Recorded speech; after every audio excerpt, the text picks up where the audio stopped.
Hello at welcome sa Cloud B Movie Recap. Ang pelikulang ikukwento natin ngayon ay ang The Incredibles.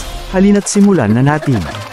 Si Bob ay parang isang normal na binata na nagmamaneho sa araw-araw na trapiko. Gayunpaman, higit pa siya doon. Pupunta si Bob para sa isang mahalagang pulong ngunit pagkatapos ay napansin niya ang mga pulis na sinusubukang hulihin ang isang magnanakaw. Hindi mapigilan ni Bob ang sarili na ipakita ang kanyang superpowers. Si Bob ay binigyan ng sobrang lakas at iniligtas niya ang kanyang lungsod na nakabalat kayo bilang Mr. Incredible. Hinabol niya ang kriminal ngunit tinawag siya ng isang matandang babae para tulungan ang kanyang kawawang pusa. Hindi makatanggi si Bob pagdating sa pagtulong sa iba. Pinutol niya ang buong puno para kunin ang pusa at ginamit ang parehong puno para ihinto ang sasakyan ng kriminal. Sinubukan ng kriminal na tumakas ngunit nahuli siya ng isa pang superhero. Ito ang sikat na si Elastigirl. Ipinaalala niya kay Bob ang kanilang pagkikita. Gayunpaman, isa pang problema ang nakakaantala sa pagpupulong ni Bob. Isang matandang tao ang sumusubok na magpakamatay sa pamamagitan ng pagtalon sa mataas na gusali. Agad siyang iniligtas ni Bob ngunit may nakita siyang isang kilalang kriminal sa loob ng gusali. Huhulihin sana siya ni Bob ngunit isang batang lalaki na nagngangalang Buddy ang humarang sa kanila. Isa siyang malaking tagahangang batang lalaki at palaging sinusundan siya sa kanyang mga kakaibang imbensyon. Ngayon dinala niya ang kanyang rocket shoes ngunit hindi niya ito lubos na makontrol. Upang mailigtas siya, na-miss ni Bob ang kilalang kriminal. Kailangan din niyang iligtas ang mga pasahero ng tren mula sa sirang tulay. Si Bob ay wala ng oras na sasayangin. Muli siyang nagpalit ng damit at nakarating sa simbahan. Ikakasal na siya ngayon kay Helen. Siya ang nagsisilbi rin sa lungsod bilang Elastigirl. Nang akala nila ay nakarating na sa kanila ang kaligayahan, ang pinakamasamang balita ay dumating sa kanila. Ang taong iniligtas ni Bob ay nagsampa ng kaso laban sa kanya, at nagdulot din ng pinsala. Iniulat din siya ng mga pasahero ng tren dahil sa pagkaantala ng kanilang paglalakbay. Ayaw din bayaran ng gobyerno ang mga superhero at ipinagbabawal na silang lahat. Matapos maipasa ang batas na ito, tulad ng lahat ng iba pang mga superhero, nagsimula rin si Bob ng isang normal na buhay. Mabilis na lumipas ang mga taon ngunit hindi pa rin komportable si Bob sa kanyang bagong pamumuhay. Nagtatrabaho siya sa isang bangko at nakikipag-usap sa mga tangang kliyente araw-araw. Si Bob ay mayroon ding 3 anak. Ang pangalawa ay isang batang lalaki na nagngangalang Dash na likas na matalino at madalas na nagiging sanhi ng gulo sa paaralan ngunit hindi nahuhuli. Ang panganay ay isang mahiyaing batang babae na nagngangalang Violet na may kapangyarihang maging invisible at lumikha ng mga force shield. Ito ay isang kahangahangang pamilya ng mga superhero ngunit hindi maipahayag ng buo ang kanilang mga sarili. Naiirita sila at madalas na nag-uudyok sa mga pagtatalo sa hapagkainan. Ang normal lang dito ay ang pinakabatang miyembro na si Jack. Madalas ding nadidismaya si Bob at lumalabas kasama ang kanyang superhero na kaibigan na si Lucius para magsaya. Ang kanilang magandang oras ay hindi sa isang bar o club. Masarap ang pakiramdam nila kapag palihim nilang tinutupad ang kanilang mga superhero na gawain sa pamamagitan ng pagliligtas sa iba. Minsan halos mahuli sila ngunit sulit ang panganib. Late umuwi si Bob pagkatapos ng lihim na misyon at pinaghihinalaan siya ni Helen. Sinisisi niya ito sa hindi pagbibigay ng sapat na oras sa kanyang pamilya at pagkahuli sa trabaho, tumitindi ang pagtatalo at naririnig din ito ng mga bata. Kinabukasan, tinawag si Bob ng kanyang amo na pinagalitan siya sa pagiging masyadong tapat sa mga customer. Gumagamit ang amo ng talagang malupit na tono at nagagalit ito kay Bob. Sinuntok niya ito ng napakalakas kaya lumipad ang lalaki sa ilang pader. Propesyonal na pinangangasiwaan ng abogado ni Bob ang usapin at binabayaran ang mga empleyado ng bangko upang manatiling tikom ang kanilang mga bibig. Umuwi si Bob at nagkulong sa kwarto. Nawalan siya ng nag-iisang trabaho at may pamilyang pinapakain. Habang nililinas ang kanyang briefcase, nakakita siya ng digital tablet na may video message. Ito ay mula sa isang babaeng nagngangalang Mirage na nag-aalok kay Bob ng trabaho kung saan magagamit niya ang kanyang superpowers. Ang sweldo ay malaki din. Pagkatapos mag-print ng contact card, sinisira ng tablet ang sarili nito. Hindi mapigilan ni Bob ang alok.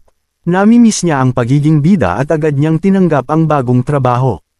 Nagsinungaling si Bob kay Helen tungkol sa pagkakaroon ng isang assignment sa trabaho sa labas ng istasyon at pumunta upang makipagkita kay Mirage.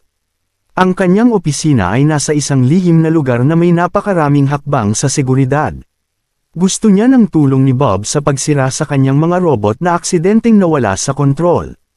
Nang hindi gaanong nag-iisip, sumang-ayon si Bob at nagsimulang labanan ang robot. Taon na din ang lumipas ng huling lumaban siya at naging bulky ang katawan niya. Ngunit patuloy siyang nagsasanay ng mas mahirap para maibalik ang dati niyang katawan. Naglilingkod siya sa opisina ni Mirage bawat linggo at nakakakuha ng sapat na oras at pera para gugulin sa kanyang pamilya. Nasira ang lumang suit ni Bob kaya nakilala niya ang fashion designer ng superheroes na si Edna. Naghahanda siya ng bagong suit para kay Bob ngunit hindi niya isiniwalat kung bakit kailangan niya iyon. Gayunpaman, naghihinala na si Helen dahil sa madalas na meeting sa labas ng lungsod. Nakahanap din siya ng repair sa lumang supersuit ni Bob at tinawagan kaagad si Edna para talakayin kung ano ang nangyayari. Samantala, narating ni Bob ang kanyang bagong opisina tulad ng dati. Lumaki at lumakas ang robot na kinakalaban niya. Hindi na ito matatalo ni Bob. Iyon ang tunay na intensyon ng may-ari ng kumpanyang ito. Sinong walang iba kundi si Buddy. Ginamit niya ang kanyang talento sa pag-imbento ng masasamang sandata at kumita ng malaki sa pagbebenta nito. Ginamit niya si Bob para sanayin ang kanyang mga robot para gawin silang walang kapantay. Tumakas si Bob para sa kanyang buhay habang sinusundan siya ng nakamamatay na robot. Tumalon siya sa talon, at naghagi si Buddy ng bomba sa tubig para patayin si Bob ngunit nakatakas ang superhero sa isang nakatagong kuweba, kung saan ay may nakalagak na naaagnas na bangkay. Kinikilala ni Bob ang uniforme na pag-aari ng isang dating superhero. Bago mamatay, ginamit ng superhero ang kanyang laser para isulat sa dingding ang salitang Kronos. Si Bob ay lumabas doon upang pumasok sa opisina ng kumpanya. Nakarating siya sa lugar na may bumabagsak na lava at nakahanap ng isang computer system doon. Nag-type si Bob sa Kronos bilang password at gumana ito. Nasa system ang lahat ng impormasyon tungkol sa mga nakaraang empleyado. Lahat sila ay mga superhero na nagtrabaho doon at pinatay ng mga robot, at ang susunod na target ay si Elastigirl. Walang kamalay-malay sa lahat ng ito, pumunta si Helen upang makilala si Edna, naghinala si Edna at pinatawag si Helen sa lugar ng trabaho ni Bob upang tignan siya. Siyempre wala siya doon. Pinayuhan ni Edna si Helen na huminahon at gamitin ang GPS na inilagay niya sa suit ni Bob. Sa sandaling suriin ito ni Helen, nagsimulang mag-beep ang suit ni Bob at nag-trigger ng seguridad, dahil dito nahuli siya at iginapos. Habang nag-iimpake si Helen at nanghiram ng jet para hanapin si Bob. Ipinapalagay ni Buddy na humingi ng tulong si Bob kaya nagpadala siya ng mga missile para wasakin ang jet. Nakapasok din ang mga bata sa jet at kailangan din silang iligtas ni Helen. Nawasak ang eroplano ngunit ginamit ni Helen ang kanyang pagkalastiko upang bumuo ng pansamantalang parachute at ligtas silang bumaba sa tubig. Gayunpaman, naniniwala si Buddy na pinatay niya ang pamilya ni Bob. Nagalit si Bob at hinawakan si Mirage. Binyantaan niya itong papatayin ngunit walang pakialam si Buddy. Hindi naman pwedeng pumatay ng tao si Bob. Ang insidenteng ito ay nag-iiwan ng malalim na epekto kay Mirage at lihim niyang hinahangaan ang likas na pagpapahalaga ni Bob sa buhay. Samantala, iniwan ni Helen ang kanyang mga anak sa isang kuweba para hanapin si Bob. Bago pumunta, pinayuhan niya ang kanyang mga anak na gamitin ng husto ang kanilang kapangyarihan kung makaharap sila ng anumang panganib. Pagkatapos ay nagsimula na siyang maghanap ng paraan patungo sa kumpanya ni Buddy. Kailangan niya ng susi para makadaan sa lahat ng pinto. Habang sinusubukang magnakaw ng isa, hindi sinasadyang natigil siya sa pagitan ng mga pintuan. Salamat sa kanyang pagkalastiko, hindi siya nasaktan at nagtagumpay na makuha ang susi. Sa kuweba, tumingin-tingin si Dash sa paligid para patayin ang pagkabagot at nakakita ng metal na daanan. Bago pa siya makalayo, may biglang lumabas na malakas na apoy patungo sa kanya at tumakbo siya palayo kasama ang kanyang kapatid na babae. Ang gubat ay puno ng mga nakatagong kamera na nakikita ang mga bata bilang mga nanghihimasok at nagpapadala ng mga agent at robot upang patayin sila. Samantala, naalala ni Mirage ang kabaitang ipinakita ni Bob at palihim siyang pinakawalan. Wala pa rin sa katinuan si Bob dahil sinabihan siyang namatay ang kanyang pamilya. Sinabi sa kanya ni Mirage na ligtas ang kanyang asawa at mga anak at niyakap siya ni Bob sa kaligayahan. Dumating doon si Helen sa maling sandali at ipinapalagay na si Bob ay nagkakaroon ng isang romantikong relasyon kay Mirage.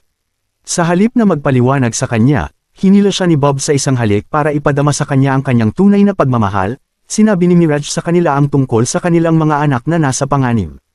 Upang protektahan ang kanilang sarili, pinawala ni Violet ang kanyang sarili at tumakbo si Dash sa kanyang pinakamataas na bilis. Pinatumba pa nga niya ang isa sa mga agent pero masyado silang marami. Habang tumatakbo patungo sa dagat, ina-unlock ni Dash ang kanyang kakayahang tumakbo sa tubig kung pinapanatili niya ang kanyang mataas na antas na bilis.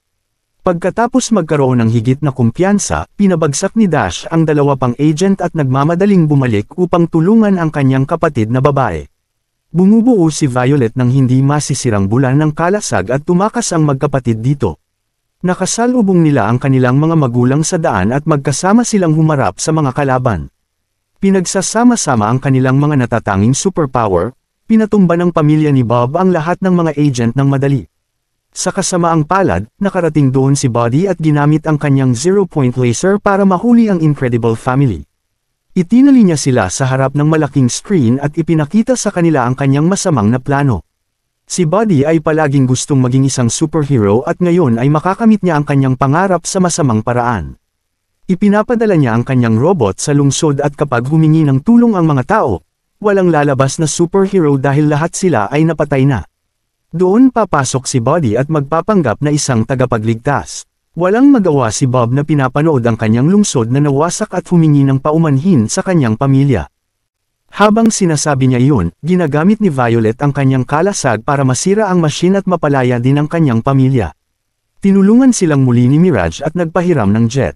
Sumama si Helen sa bus kasama ang jet gamit ang kanyang abilidad at dumaong sila sa mismong lungsod. Dahil sa teknolohiya ng AI, nagrebelde ang robot laban kay Buddy at hindi na ito masisira kahit ng sarili niyang lumikha. Sinabihan ni Bob si Helen na manatili sa mga bata habang nakaharap siya sa robot ngunit tumanggi si Helen at nagsimulang makipagtalo. Sa wakas ay tinanggap ni Bob na natatakot siyang mawala ang kanyang pamilya at gusto niyang panatilihin silang ligtas, kinumbinsi siya ni Helen na posible lang ito kung magkakasama sila. Ang Incredible Family ay nagsimulang labanan ang robot ngunit tila imposible na magkaroon ito ng gasgas sa nakamamatay na nilalang. Dumating din si Lucius para tumulong ngunit walang makakapasok sa katawan ng robot. Hinanap ni Bob ang glove ni Buddy na may mga kontrol at sinubukang gamitin ito para ihinto ang robot. Nabigo siya ng husto at ang robot ay lalong nagalit. Biglang naalala ni Bob ang kanyang nakaraang karanasan at nalaman niya na ang robot ay maaari lamang sirain ng mag-isa. Hinawakan niya ang nakahiwalay na braso ng robot at inutusan si Helen na barilin ito sa sandaling makalapit ang robot. Gumagana ang plano at nailigtas ang lungsod. Humihingi ng paumanhin ang gobyerno sa kanilang maling desisyon at nagpapasalamat sila sa tulong ng mga superhero. Sa wakas ay nakauwi na ang Incredible Family ngunit kunuha ng masamang Buddy ang kanilang bunsong anak. Oras na para i-unlock ng sanggol ang kanyang kapangyarihan. May kakayahan siyang magpalit ng anyo at bugbugin si Buddy.